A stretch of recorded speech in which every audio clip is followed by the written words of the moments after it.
Pessoal, boa noite a todos. É uma satisfação para a gente poder estar aqui na noite de reflexão, uma noite de estudo em torno do tema Conviver é Preciso, como já anunciado pelo nosso irmão João. Bom, falar de convivência é falar de uma realidade e de uma necessidade humana. Muito se entendeu ao longo do tempo, principalmente algumas denominações religiosas mais vinculadas às tradições do Oriente, que a título de pureza, a título de nós seres humanos mantermos a nossa pureza ou nos mantermos incorruptíveis, era necessário se isolar dos pecados do mundo. Então, muito se compreendeu, por exemplo, da filosofia budista, e aí é que tem a tradição dos templos budistas, muito se interpretou que para que o espírito, para que o ser humano ele pudesse atingir um estado de maior iluminação, era preciso se afastar do convívio social e manter uma vida asceta, manter uma vida distanciada dos prazeres do mundo, distanciada dos pecados do mundo, e isso foi interpretado durante muito tempo como sendo o caminho correto para a salvação do espírito, para a salvação da alma. Então, essa tradição, essa influência cultural, por mais que ela tenha nascido no Oriente, ela ainda é muito presente no Ocidente. Nós ainda interpretamos, a gente ainda tem um pouco dentro de nós esse tipo de pensamento, que a iluminação ela requer um certo afastamento, uma certa ausência.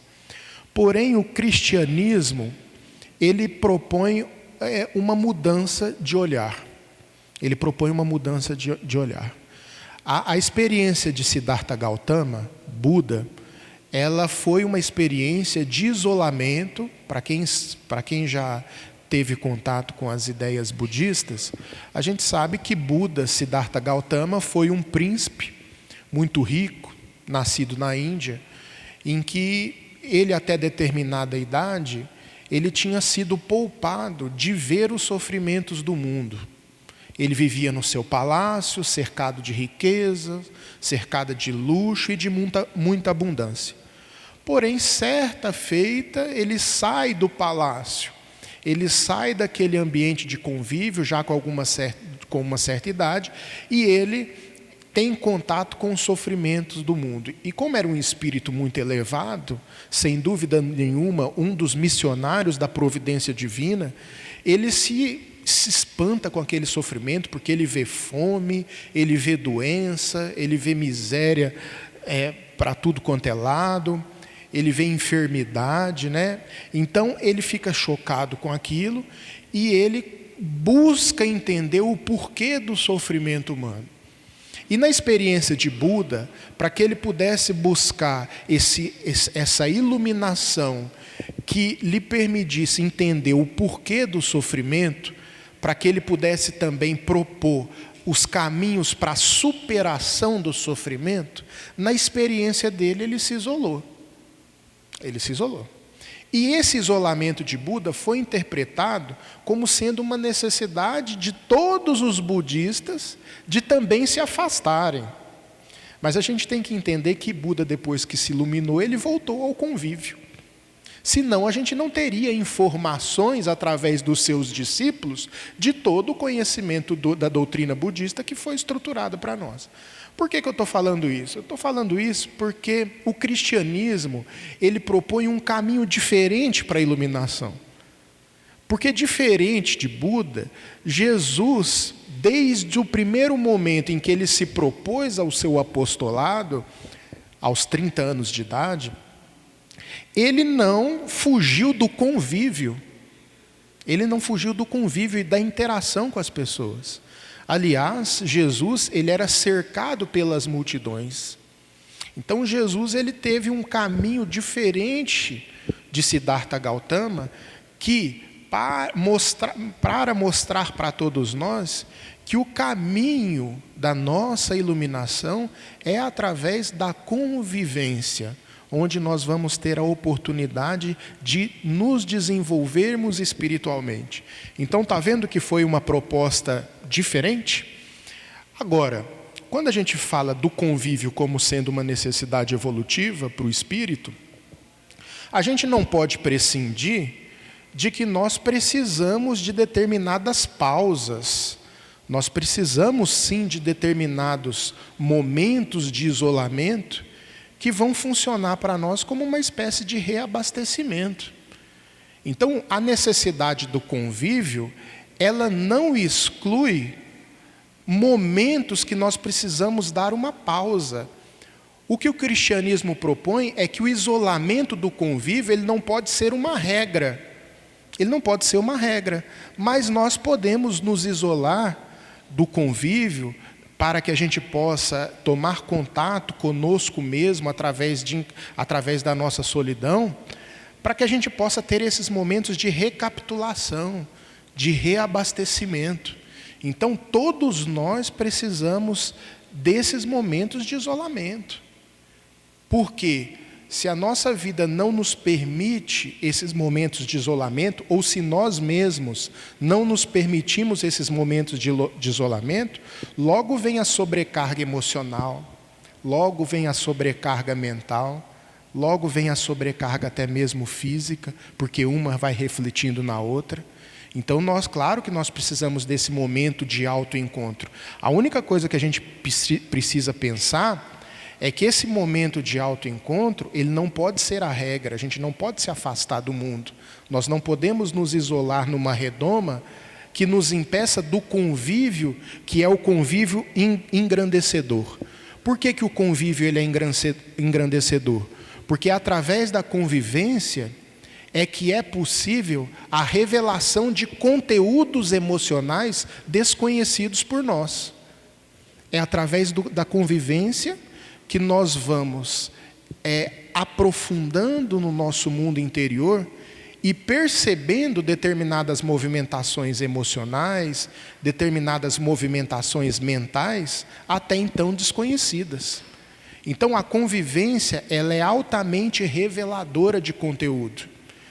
Até o Emmanuel, no livro Pensamento e Vida, numa mensagem intitulada Família, ele fala que a convivência na família, e ele usa um símbolo muito interessante.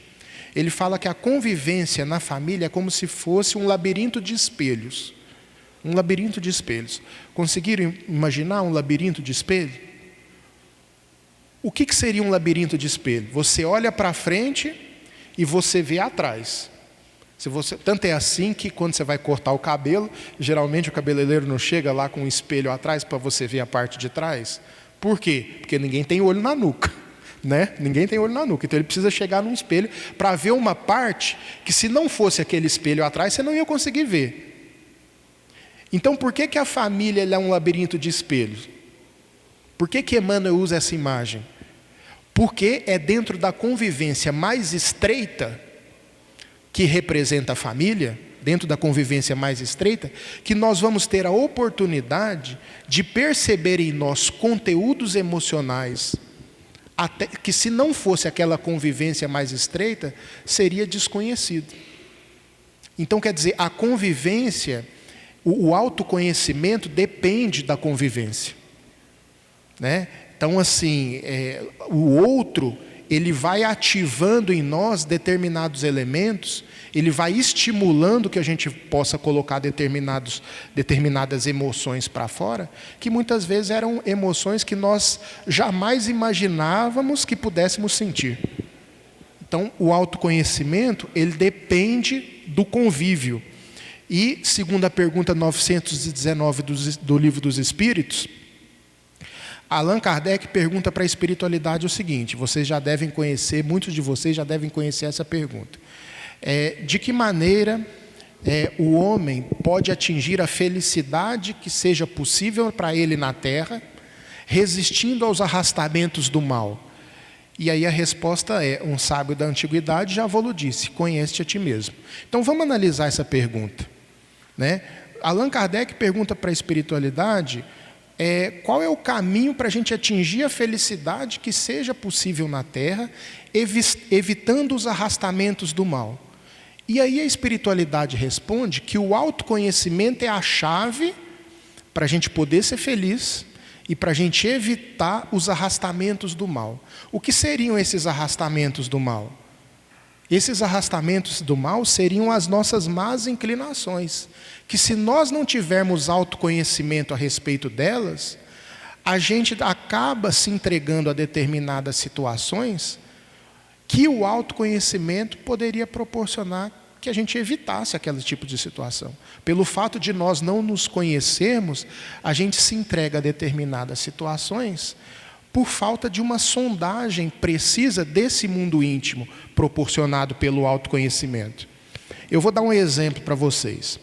O isolamento, ele pode até proporcionar para a gente a percepção da inveja dos outros.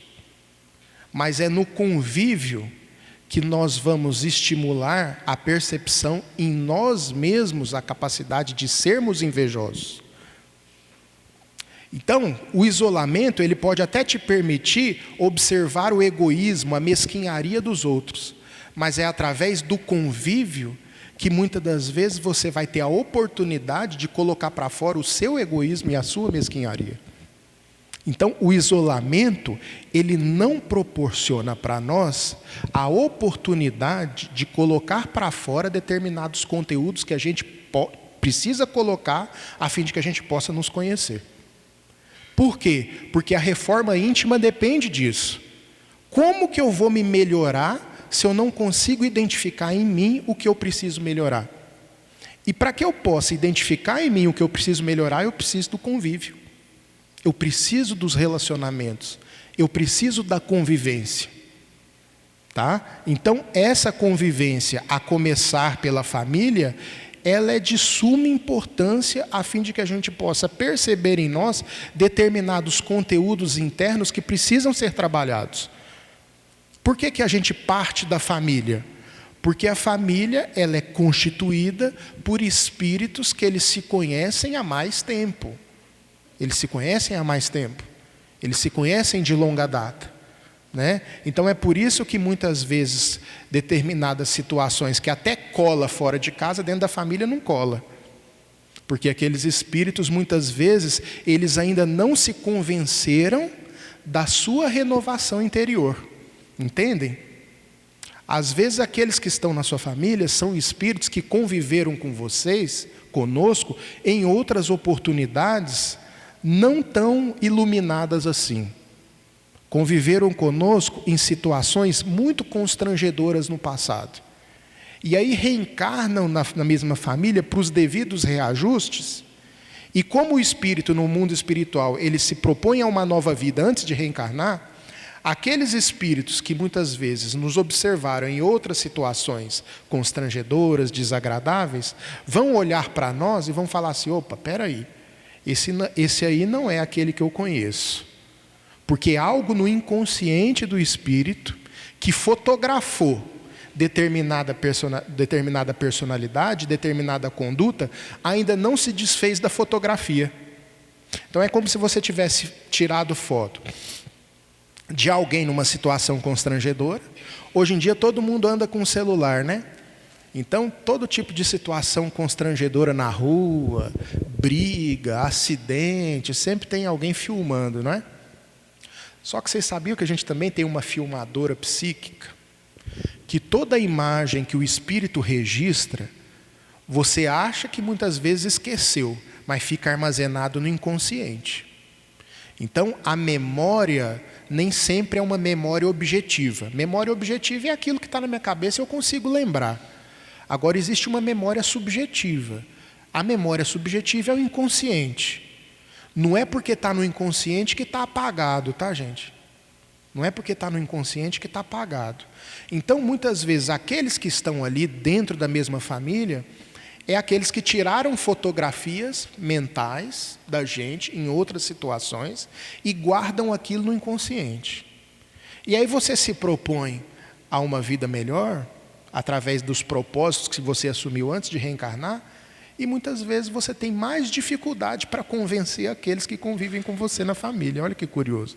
Por que você tem mais dificuldade de convencê-los da sua melhoria? Porque eles estão com a sua fotografia na mão, daquele que você foi em outra oportunidade. Então, por isso que a convivência na família é o principal ambiente da gente poder ir a caminho do autoencontro e fazer a devida renovação que a gente precisa fazer. Começa lá. Só que não para só na família. Se estende também para a sociedade. Né? Uma vez os êxitos aparecendo dentro da convivência na família, você começa a se predispor a um melhor convívio, a um convívio mais coerente no âmbito social. Então, essa reflexão ela é interessante porque ela acaba desencadeando na concepção do seguinte: virtude exige convívio. Virtude exige convívio. Tá? E esse convívio é o que vai fazer com que a gente passe de uma situação interna muito curiosa para uma outra muito necessária. Essa situação interna é de que a maioria de nós, ainda pelo lixo interno emocional que a gente carrega, o lixo das nossas bagagens de outras reencarnações que a gente ainda traz, a gente acaba com esse lixo sendo pessoas muito mais reativas na nossa convivência do que pessoas ativas. O que eu quero dizer com pessoas reativas? São pessoas que elas estão totalmente reféns do comportamento do outro para poderem agir dentro daquela mesma direção. Ou seja, o outro determina o seu comportamento. Teve uma vez que eu estava no carro, aí eu li no fundo sabe aquelas frases de placa de caminhão? Que a gente não tem como, a gente está atrás de um caminhão, a gente lê aquelas frases. Aí tinha uma frase que estava atrás de um caminhão e tinha uma frase que dizia o seguinte: minha educação depende da sua. Eu até mudei de faixa, né? Até mudei de faixa, saí de trás do caminhão. Minha educação depende da sua. Por que essa frase é problemática? Minha educação depende da sua. Porque se a nossa educação depender da educação dos outros, vocês concordam comigo que ela vai ser tão instável quanto a quantidade de pessoas que a gente se relaciona? Cada um não tem uma história, uma realidade diferente? Aí eu pergunto, quem é você? Cadê a sua personalidade, a sua autonomia? Você é o que o outro determina. Quando a gente fala que a convivência, muitas vezes, ela revela um alto grau de reatividade da nossa parte, é isso. Você é uma pessoa reativa. O que significa ser uma pessoa reativa? O próprio estoicismo, lá com Marco Aurélio, né, um livro chamado Meditações, ele falava assim: uma pessoa reativa é uma pessoa cujo comportamento é determinado pelo outro, ela é escrava do comportamento do outro. Então, se a pessoa te xinga, você xinga de volta. Se a pessoa te cumprimenta e sorri, você cumprimenta e sorri de volta. Ou seja, você é um espelho ali no mau sentido. Você não tem uma soberania sobre o seu próprio comportamento. Então, o nosso grande desafio é sair dessa polaridade de reação para que a gente possa ser ativo nas nossas ações. Para que a gente possa ser ativo nas ações, qual outro meio que a gente pode ter isso se não for o convívio com as pessoas? Se não for a convivência? Como é que você vai treinar suas virtudes se não for através do convívio? Então é através da convivência que o espírito ele vai treinando as suas virtudes. E é muito difícil, é muito desafiador, porque o autoconhecimento ele requer esse tipo de esforço da gente poder olhar para nós mesmos, perceber os nossos defeitos, não nos olhar como monstros, tá? Porque muitas vezes nesse processo de olhar para dentro de si, a nossa autoestima vai lá embaixo, né? A gente acaba se achando a pior pessoa do mundo. Mas não, se achar como sendo uma parte fundamental do seu processo de renovação. Porque o primeiro passo é perceber o que há de errado dentro de si, do ponto de vista espiritual, do ponto de vista mental, do ponto de vista emocional. O segundo passo é o esforço para a superação. Primeiro você precisa perceber. O isolamento não te permite perceber. O isolamento ele pode te dar um reabastecimento, ele pode te dar um respiro, pode te dar um combustível para que você volte para a sua zona de luta e de conquista das virtudes, que é através da convivência, que é através dos relacionamentos que a gente vai estabelecer com as pessoas, que vai desde a família, que são pessoas muito conhecidas, até os desconhecidos que a gente encontra na rua. Ou seja, a gente tem que estabelecer um padrão de convívio que vai desde as pessoas que a gente conhece até as pessoas que a gente não conhece. É importante conviver bem com quem a gente conhece profundamente, família. E é também importante a gente agir bem com aquele que a gente desconhece totalmente. Qual que é a postura do cristianismo perante aquele que você desconhece totalmente? O Evangelho nos apresenta a parábola do bom samaritano. Aquele que estava caído, ninguém sabia quem era. Ninguém sabia de onde que ele vinha e para onde ele ia. Ele era um desconhecido. E porém, a postura daquele que passava, a postura foi de auxílio, foi de socorro. Então, o cristianismo nos fala de um convívio também de socorro com aqueles que nós não conhecemos. Tá? Inclusive, esse convívio com quem nós desconhecemos, talvez ele seja até a espécie de convivência mais fácil, né? Menos atribulada, porque aquele que nos conhece de longa data é que vai chegar a saber vai saber cutucar as nossas verdadeiras feridas, né? É por isso que todos os embates dentro do lar, eles machucam muito mais do que aqueles fora do lar. Porque são espíritos que nos conhecem e sabem os nossos pontos vulneráveis. Sabem os nossos pontos vulneráveis. Então tem a importância do convívio daqueles que são próximos e daqueles que são distantes, né? Então essa virtude que todos nós precisamos exige a convivência.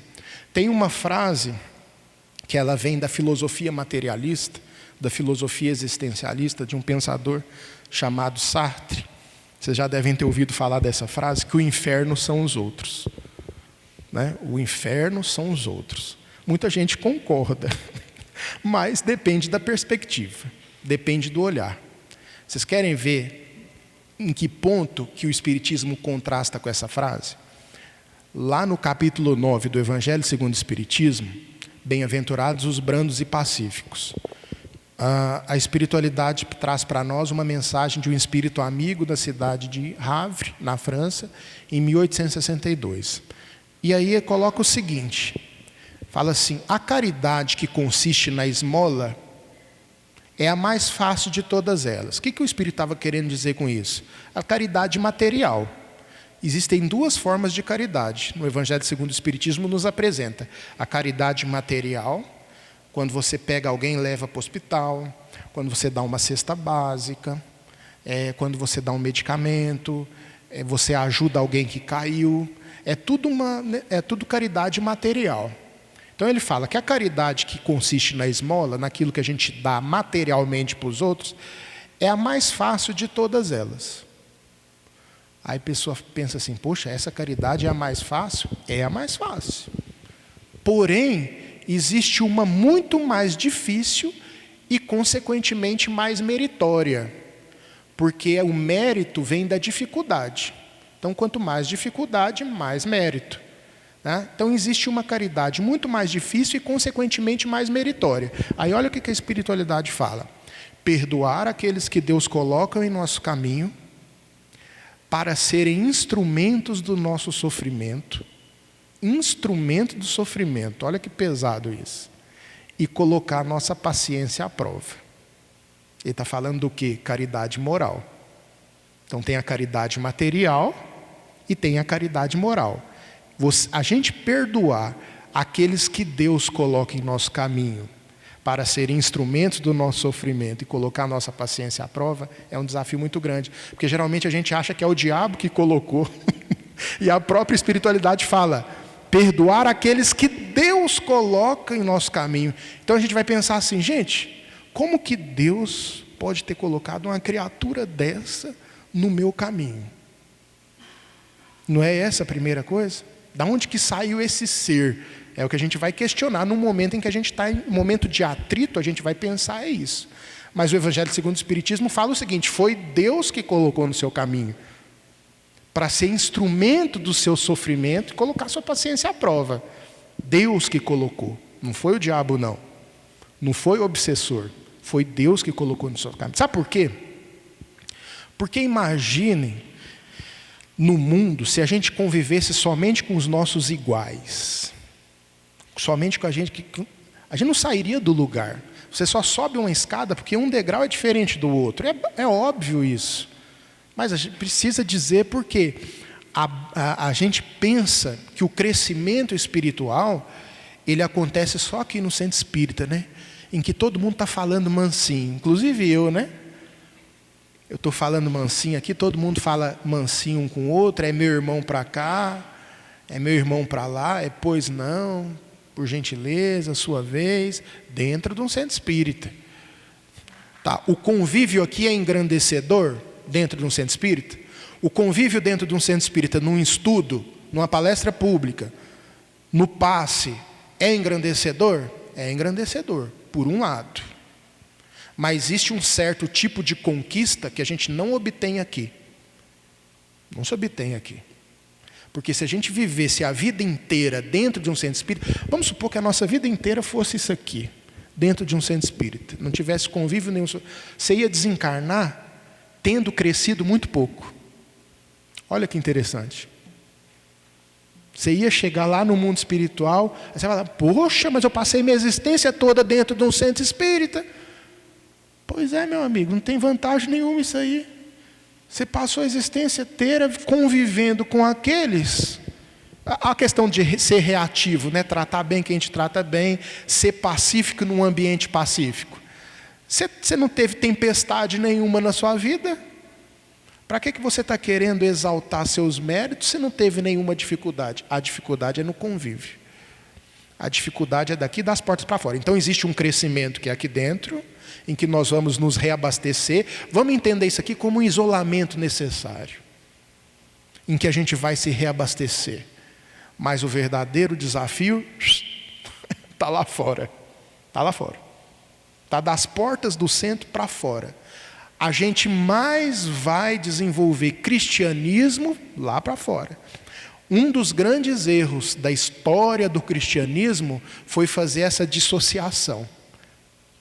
Para dentro das igrejas eu sou cristão, para fora eu sou qualquer coisa. Mas o que importa é ser cristão das portas para dentro dos templos. E esse foi um grande erro do cristianismo, que ainda continua sendo. Porque a gente pensa equivocadamente ainda que eu vou lá no meu momento para com Deus, né? Quem não pensa assim, gente? Espera aí que agora eu vou. É um momento lá, é o meu momento de espiritualidade. Está bagunçando um pouquinho aí, né? É meu momento de espiritualidade. Não, não é não.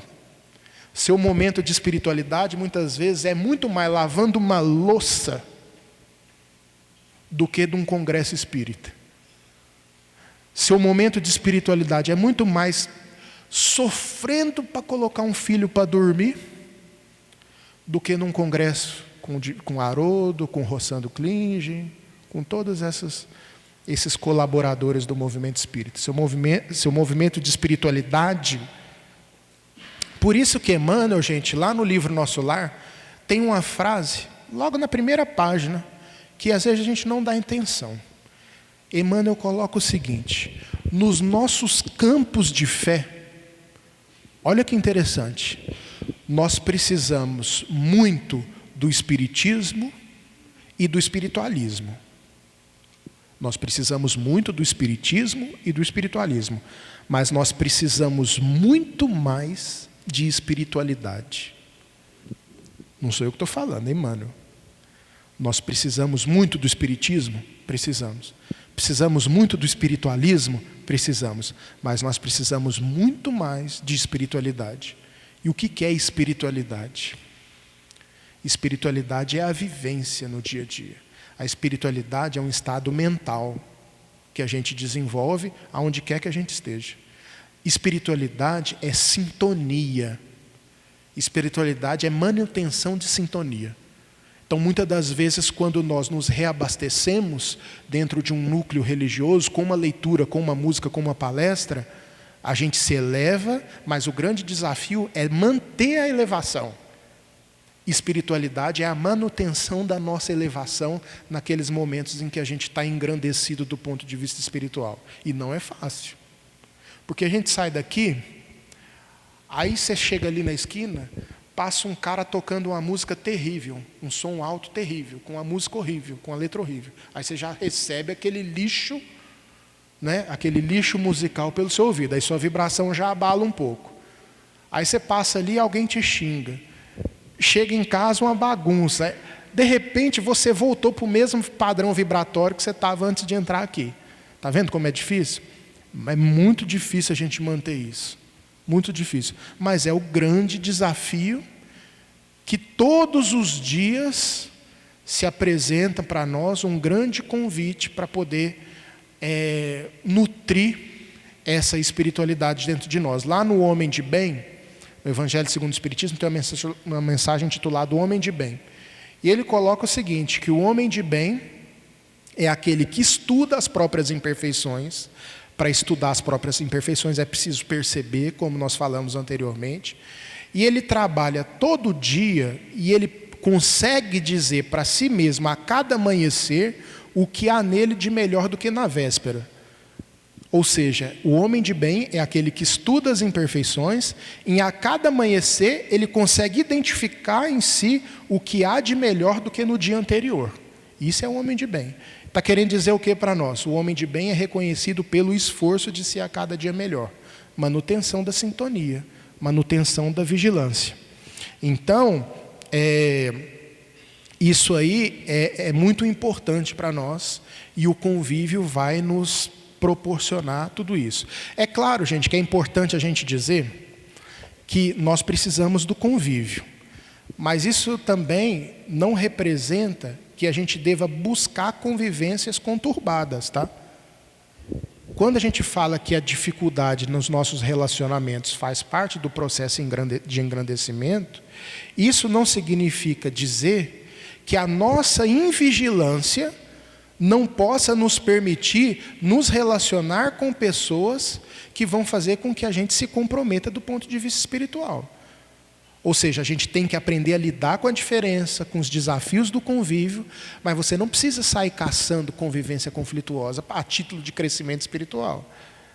Existem determinadas situações em que o afastamento, vejam bem o que eu vou dizer, em que o afastamento ele é muito mais benéfico do que a sua presença, do que a convivência. Existe esse tipo de situação também que eu preciso pontuar.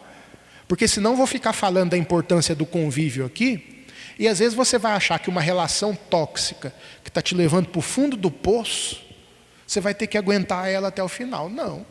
Se fosse assim, o Evangelho segundo o Espiritismo, ele não legitimaria o divórcio.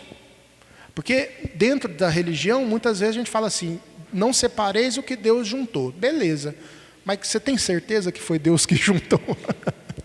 Essa que é a pergunta. Como que você sabe que foi Deus que juntou? Porque se não foi Deus que juntou, vai separar. Tá? Então, às vezes, essa frase, ela é desculpa para muitos equívocos. Para muitos equívocos. Então, por exemplo, o Evangelho segundo o Espiritismo, ele legitima o divórcio, não por qualquer motivo. O cara deixa a toalha demais em cima da cama. Não sei o quê. Motivos tolos. Tá? Não é isso. Mas ele legitima o divórcio quando o relacionamento ele passa a ser muito mais comprometedor para o espírito do que a separação. Então é melhor que se separe. Tá? Então, é claro que existem situações do convívio em que você vai precisar afastar. E muitas das nossas, até mesmo, muitas das nossas amizades, elas vão se desfazendo com o tempo, porque cada um vai tomando caminho diferente. É muito difícil, por exemplo, todo mundo aqui mantém os mesmos amigos da infância? Alguns sim, outros não. Por quê? Caminhos diferentes, não é? Caminhos diferentes. Então, a importância do convívio, ela precisa ser encarada também como um processo de vinculações e desvinculações constantes.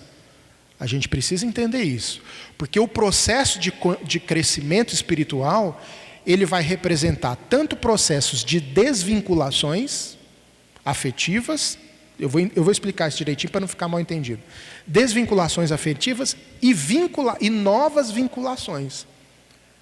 Porque você pode perder o interesse, por exemplo, em determinados grupos que você convivia, você pode perder o interesse pelos gostos daqueles grupos que você convivia anteriormente. Então não significa que você está se afastando do convívio, tá certo? Significa que você está em outra direção. É isso que a gente precisa. Aristóteles, ele estabelece 3 tipos de amizade. Ele fala que existe, para a gente poder entender, existe amizade por utilidade. O que é amizade utilitarista? É quando tem benefício mútuo. Eu sou amigo dele porque eu ganho um benefício daqui e outro benefício eu estendo, em contrapartida eu dou esse benefício de lá. Às vezes o benefício é só unilateral, né? E mesmo assim se mantém a amizade. Mas existem amizades que são utilitárias. Então, quer dizer, essas amizades utilitárias, elas são marcadas pelo interesse. Você tem algum tipo de interesse naquela amizade que não é o amigo em si. Tá certo? Então, assim, Aristóteles fala desse tipo de amizade. Antes de Cristo, hein? O filósofo já falava disso. E aí ele fala de um segundo tipo de amizade, que é a amizade por prazer. Vocês já ouviram falar de amizade de mesa de bar, né? Amizade de gole. Tem amizade de gole, você sabia? Chama fulano de tal. Não, vamos chamar, né? Não, parou de tomar gole. Então não vamos chamar, não tá participando mais com a gente. Então existem muitas amizades que são amizades vinculadas ao entretenimento, são vinculadas a prazer, tá? Então você tem amizade utilitária, você tem amizade por prazer, e você tem, por fim, amizade por virtude, que você é amigo da pessoa pelo caráter da pessoa, pela virtude da pessoa. Esse é o tipo de amizade mais rara. Então, por que eu estou dizendo, por que eu estou falando desses 3 tipos de amizade? Porque no processo de crescimento do espírito, que ele vai buscando a sua melhoria espiritual, é claro que ele vai se desvinculando de amizades e de conexões interesseiras. É claro que ele vai se desconectando de amizades puramente, cuja vinculação é única e exclusivamente o prazer. Tá? Então, amizade não é uma coisa só. A gente precisa entender isso. Vocês querem um outro exemplo no Evangelho?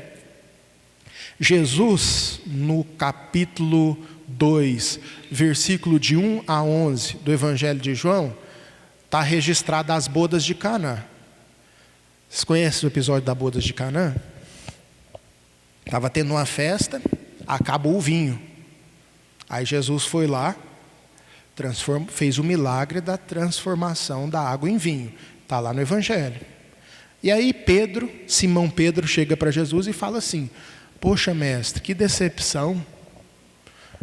Você não acha que com essa ação você vai incentivar a bebedeira? Pedro pergunta para Jesus. E aí Jesus responde: Pedro, Simão, por acaso você conhece a alegria de servir a um amigo? Você conheces a alegria de servir a um amigo?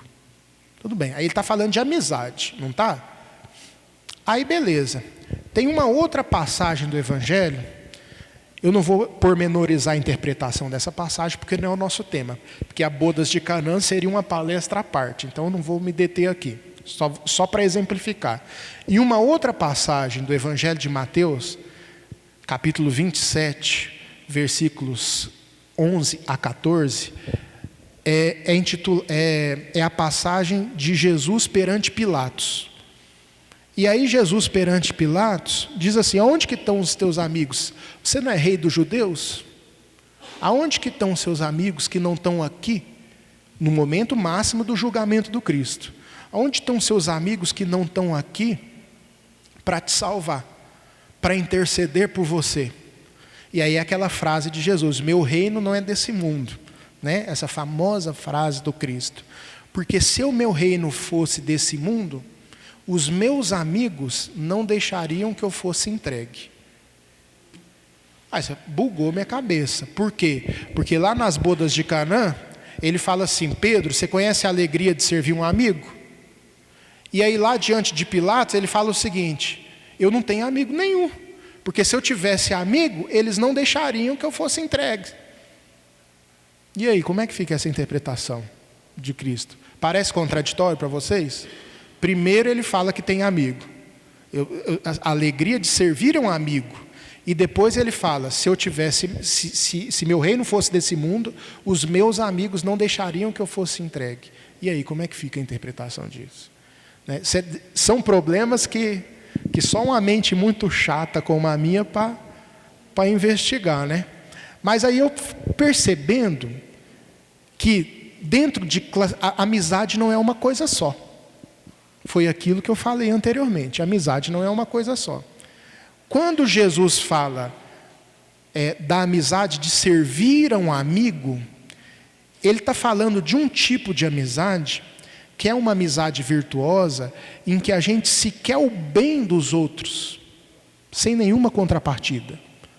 Você está num estado d'alma tão elevado, você vem de uma situação tão elevada, que você estabelece conexões de amizade com outras pessoas, para poder fazer com que elas experimentem a mesma situação que você se encontra. Porque felicidade só é felicidade verdadeira quando ela é compartilhada.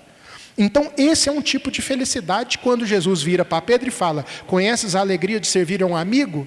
É a alegria daquele que serve e que transborda a sua felicidade. Primeiro ponto. Segundo, a amizade que ele fala que os amigos, se o reino fosse desse mundo, os amigos do Cristo não deixariam que ele fosse entregue, seria a amizade da conexão vibracional. Conexão vibratória, conexão de sintonia. O Cristo, ele tinha conexão de sintonia com algum habitante do planeta? Não tinha conexão de sintonia, não. Ele tinha uma conexão e uma amizade como se fosse de um adulto perante crianças. Era esse tipo de relação. Então, ele não tinha sintonia do sentido vibracional. Jesus não vibrava de maneira igual com aqueles que conviviam com ele. Claro que não, porque senão teriam dois Cristos vibrando, teriam mais de um Cristo vibrando pela condição evolutiva de Jesus.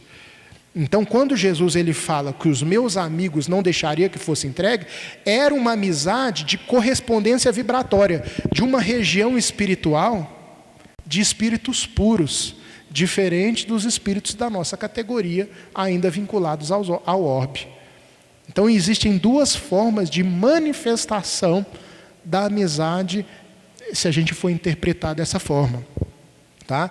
Mas que a convivência é indispensável para que a gente possa sublimar esses conceitos de amizade, de convívio e de relacionamento, seja ele no lar ou fora do lar. O tempo está acabando. Eu queria ler aqui só duas passagens para a gente poder finalizar, do livro Rumo Certo, de Francisco Cândido Xavier, pelo Espírito Emmanuel. Eu vou ler só duas passagens, eu não vou ler a mensagem inteira, que ela diz, é a lição número 9, intitulada O Próximo e Nós. E eu vou ler o primeiro parágrafo e o quinto. O primeiro parágrafo diz o seguinte: esperas ansiosamente encontrar o Senhor, e um dia chegarás à divina presença. Entretanto, antes de tudo, a vida te encaminha à presença do próximo, porque o próximo é sempre o degrau da bendita aproximação. Então todos nós estamos a caminho do encontro com Cristo. Mas de que forma nós vamos nos encontrar? Através do próximo. Então o próximo, ele é a ponte que nos liga à providência divina. O próximo é a ponte que nos liga a Deus. É por isso que ele é tão importante. E é por isso que o inferno não são os outros. Né? Se você for interpretar de um ponto de vista materialista, de fato o inferno serão os outros. Agora, se você for ver que o outro ele é um instrumento para o seu crescimento e o seu desenvolvimento espiritual e também como ser humano, aí o outro passa a ser um elemento determinante para a sua evolução. Então depende de onde você está olhando, depende da perspectiva. Né? Mas o próximo é sempre a ponte. É por isso que tem uma frase, que eu não me lembro de quem disse, mas diz o seguinte: quem não perdoa, destrói a ponte pela qual um dia vai ter que passar. E é verdade. Quem não perdoa, destrói a ponte pela qual um dia vai ter que passar. Sabe esses acirramentos do convívio que muitas vezes levam ao afastamento e o cultivo de sentimento de mágoa? Pois é, vai passar por ali novamente. Situações mal resolvidas, animosidades exacerbadas no campo da convivência, quando não forem resolvidas, a vida vai encontrar outras oportunidades de fazer com que a gente se reencontre com aquelas pendências. É por isso que no Evangelho fala: reconcilia-te enquanto estás a caminho. Porque se você quer saber qual que vai ser sua família de amanhã, pensa naquela pessoa que você mais odeia, que você não conseguiu perdoar, que você cultiva uma mágoa, que você tacava uma pedra na cabeça, que você tem raiva mesmo, se você vê seu coração dispara. Pois é, se você morrer com isso, cara, você vai reencarnar na mesma família que essa pessoa. É um forte candidato. Planejamento reencarnatório começa aqui, com as nossas ações. Então perdoar, você não está beneficiando quem você está perdoando. Perdoar, você está libertando seu coração. Você está tirando o tóxico do veneno que você engoliu. Então é isso que a gente precisa entender quando a gente fala de perdão. Ah, não vou perdoar de jeito nenhum porque não merece. Poxa, mas você merece se perdoar. Você merece se libertar disso. Se liberta disso. Perdoar não significa voltar ao convívio. Perdoar significa se libertar de uma amarra emocional que te prende. Então esse que é o fato. Quantas pessoas que acham que perdoar é voltar ao convívio, aí volta ao convívio dizendo que perdoou, mas não perdoou coisa nenhuma. Por quê?